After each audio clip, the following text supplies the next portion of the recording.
What's going on, beautiful folks? Welcome to another episode of Mornings with Lee Hammock, your favorite self-aware narcissist.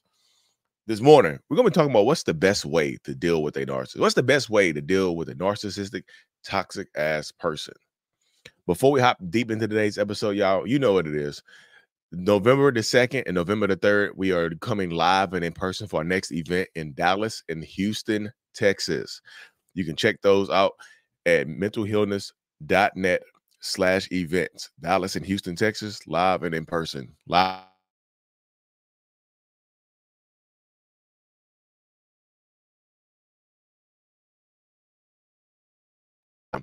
I just had to be real.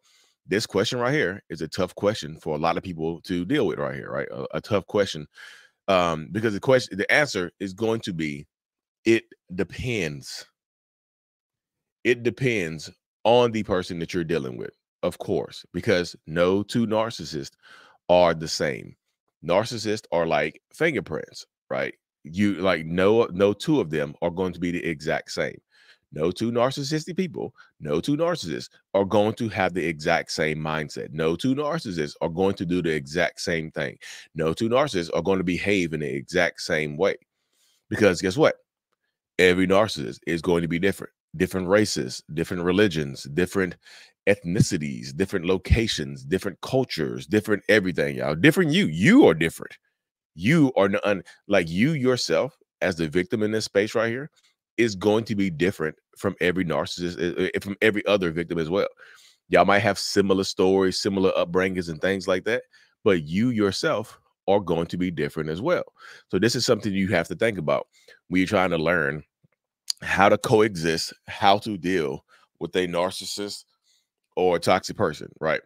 Because the best way to deal with them is you have to learn how to learn the best way to deal with them. And this is universal right here. This is universal. I'm gonna say this first. This is a universal technique right here, regardless of who you're dealing with. Controlling your reactions. I had to say it again. Lee, you keep saying that over and over again. Give us some real advice, please. Damn you, Lee. Damn you.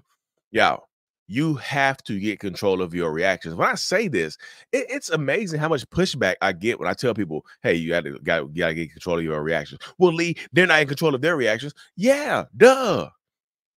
It's not, yeah, that's not fair. They get to say what they get to say and do whatever they want. I'm not saying not hold them accountable. I'm saying if they're yelling, if they're cussing you out, don't slap them across the face on why they have a camera pulled in front of you. If they're cussing you out, don't throw something to try to unalive them. Don't go to the kitchen and get one of those things and chase them around like you Michael Myers or Freddy. That's what I'm saying. Controlling those reactions, taking a deep breath. Yes, you can. You can defend yourself, but understand that the more you fight back, the more you, especially on camera, the more they're trying to make you look like you're gonna look like the aggressor. Just be careful because, like I say again, they will record your ass. They will put you on the spot and make you look like the abuser in this situation. It works for them. It serves them. So why wouldn't they do what serves them the best? Right. Just think about that right there in that space. Controlling your reactions is a universal technique. It's a universal way how to deal with a narcissist. But everybody else's situation is going to be different. It's going to be changing. It's going to change a little bit from person to person. It's going to change a little bit from person to person. It's going to shift a little bit. Understand that right there. Y'all feel like y'all have to understand from person to person. It's going to change depending on who you're dealing with. Like some people can deal with them by using the gray rock method.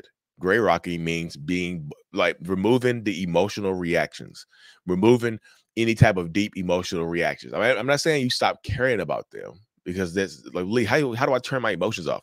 That's a difficult thing to do. It's not a light switch, right? But I'm saying removing the emotional reactions and becoming boring like a rock. Describe a gray rock. Describe a rock. Describe it. Well, Lee is flat. Doesn't have much personality. You're not giving them the reaction that they want. You're just giving them bland answers. Yes, no, okay, thank you. Yeah, that's the type of stuff you're doing. You can deal with them that way, right? Like you can deal with them that way for a short period of time. Like it's mornings, y'all. Sorry, I'm yawning. It's early. You can deal with them that way But then ask yourself, how does that serve you in the long term? Like, it's very difficult to just be born like a rock for a very, very long time for this to this person, especially if you have to live with this person. So some can deal with them by using the gray rock method. Some can deal with them by using the yellow rock method. Yellow rock means gray rocking, but it's a little warmer. Yellow rocking means giving people warmer responses, being a little bit friendlier. Yellow, you something yellow means heated up a little bit. You can give them a little bit of emotional energy. And this helps maintain some semblance of a decent connection. If you can't cut this person off, like yellow rocking can help you maintain your sanity. Yellow rocking, just giving them a little bit more of emotional reaction. Give them a little bit more emotional energy, not reaction, emotional energy. Hey, how you doing? Gray rocking is, hey. Yellow rocking is something like, hey, how you doing? Hope you had a good day. You said that's warmer, that's more welcoming, that's more inviting. It really just depends on the person that you're dealing with. It also depends on you. Because sometimes when you gray rock people, they will lose their minds and hit you, smack you across the face because they think you're being, what the hell is wrong with you? Are you broken? Why are you talking to me like a robot? They'll get angry. Yellow rocking, you see what I'm saying? It can open up the door a little bit more to, you're still not giving them your full emotional energy. You're just giving them a little bit just to maintain your sanity as a human being, and to just keep them in the arms, keep them at bay, so they don't think they don't think you're becoming a robot or a rock. You see what I'm saying? Another way to deal with them is that, yeah, if you don't have to deal with them, don't deal with them at all. Like, avoid them. Avoidance can help you out. I'm not saying run away from people.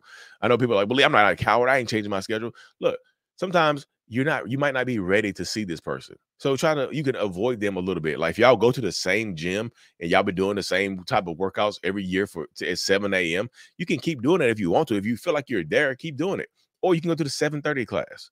You can go to the 6:30 class. If y'all been doing a 7 a.m. class together and you feel uncomfortable and it makes you just sick to your stomach for a little while, you can avoid them a little bit, y'all. It's not cowardice to avoid somebody that you cared about, to allow yourself to heal a little bit. That's kind of what no contact is. I'm going to shift to the next one is no contact, right? No contact is just no access. That's the best way to deal with them, is not to deal with them at all. No contact, no access, blocking, removing yourself, disappearing from their whole damn life, disappearing from their whole damn existence. That's what no contact can provide to you right there. Like, the best way to deal with them sometimes, like I said, is to just bounce on them. You can bounce on them. You can bounce. Narcissistic people hate that, but you have the ability to bounce on their asses. Like I said, ghosting them sometimes is the best way to deal with them. Well, Lee, I'm not a ghoster. Y'all, I get it. I get it. You don't want to be this type of person. You don't want to be this. You don't want to be that. And I like I said, I completely understand you not wanting to fall in some certain type of categories, because you want to be, you want to, okay, of course, you want to maintain your sanity and stuff like that, but you have to protect your peace. Sometimes the best way to deal with them is just to match their energy. Like I said, all this stuff is going to be different. Of course, be careful when you're trying to learn how to deal with them. Study them. Study this person. Write down who they actually are. Write down your trigger points, because the most important person in this situation, when you're learning how to deal with a narcissist, is going to be you. And of course, your kids are in there if y'all have kids and family members, whatever. But the most important person is you. So write down your triggers, the things that set you off, so you can anticipate them. Write down your their triggers, so certain things to avoid setting them off. If you're gray rocking or yellow rocking, or you have to see this person, you have to interact with this person, you have to do exchanges at the police department or something like that. You have to drop your kids off or pick your kids up. This is the type of stuff you have to be prepared for. Because I'm just telling you, the narcissist, toxic person, they're going to prepare for you. I promise you, they're going to try to set you off. They're going to try to do a lot of different things in order to directly benefit themselves in some way, shape, or form. They just are, y'all.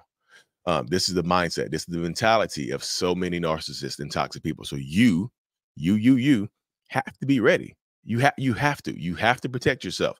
The best way to deal with them, sometimes it just depends. The best way to deal with them is to be malleable. Is to be able to shift, is to be able to, work on yourself. The best way to deal with them is learning how to meditate and do breath work and stuff like that. So, because like y'all know my saying from back in the day, if I can trigger you, I can control you. That's still true to this day. If they can trigger an emotional response from you, an emotional reaction from you, they can control you. So get control of those reactions, get control of those emotions. Again, I know it's not fair. I understand that. I fully get that. Y'all, I promise you I fully get that. I get it. It's not fairly, y'all. I understand it's not fair. What I do? That was scary. But anyway, y'all, I had to hop over here. I had to do a one-on-one this morning.